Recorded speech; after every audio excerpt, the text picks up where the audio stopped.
നമസ്തേ, ധനേന്ദ്രൻ വൈദ്യനിരിക്കുകയാണ്. ശനിയാഴ്ച ദിവസം രാവിലെ തൃക്കാരിയൂർ മഹാദേവ ക്ഷേത്ര സന്നിധിയിൽ വരും. ഈ വൈദ്യന്റെ കൈകൊണ്ട് കൊടുക്കുന്ന ഔഷധങ്ങളെല്ലാം പുണ്യമായി ഭവിക്കണമെന്ന് മഹാവൈദ്യനോട് ആയ മഹാദേവനോട് പ്രാർത്ഥിക്കും. ഇവിടെ ഇരിക്കുന്ന ശാസ്താവിനും അങ്ങനെ ഒരു ധന്വന്തരി മൂർത്തിയുടെ ഒരു അംശം ആ ഭഗവാനും കിട്ടിയിട്ടുണ്ട്. അതുകൊണ്ട് തന്നെ ഒരു വൈദ്യ കലാനിധിയായിട്ടാണ് ഇവിടെ ഭഗവാനും അരുൾ ചെയ്തത്. ഇന്നലെ നെല്ലിക്കുഴിയിൽ കൺസൾട്ടിങ്ങിന് വന്ന ഒരു പേഷ്യന്റ്, ഒരു കുഞ്ഞാണ്. 7 വയസ്സ് പ്രായമാണ്. ബൈബർത്തിൽ സംഭവിച്ചു പോയതാണ്.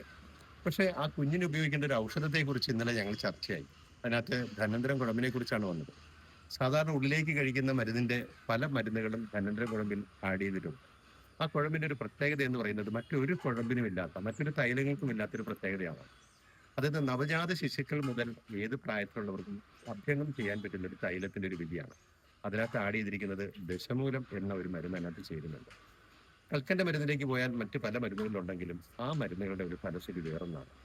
ഔഷധങ്ങളെക്കുറിച്ച് ഒരുപാട് പഠിക്കുമ്പോഴാണ് നമുക്കത് മനസ്സിലാകുന്നത്. അതുകൊണ്ട് തന്നെ ഞാൻ ഡോക്ടറോട് സംസാരിച്ചു, നമുക്ക് ഈ തൈലം വെച്ച് കുഞ്ഞിനെ അഭ്യംഗം ചെയ്താലോ? ഡോക്ടർ പറഞ്ഞു അതൊരു നല്ലൊരു ഐഡിയ ആണ്, നമുക്കൊന്ന് പരീക്ഷിച്ച് നോക്കാം. ബൈബർത്തിൽ സംഭവിച്ചതാണ്, അത് ക്യൂർ ആകുക ഭഗവാന്റെ ഒരു കരുണയാണ്. ഭഗവാനോട് മുട്ടിപ്പായി പ്രാർത്ഥിച്ചിട്ടുണ്ട് ആ കുഞ്ഞിനും ആയുരാരോഗ്യ സൗഖ്യം. നന്ദി, നമസ്തേ. നന്ദൻ വേദിനെ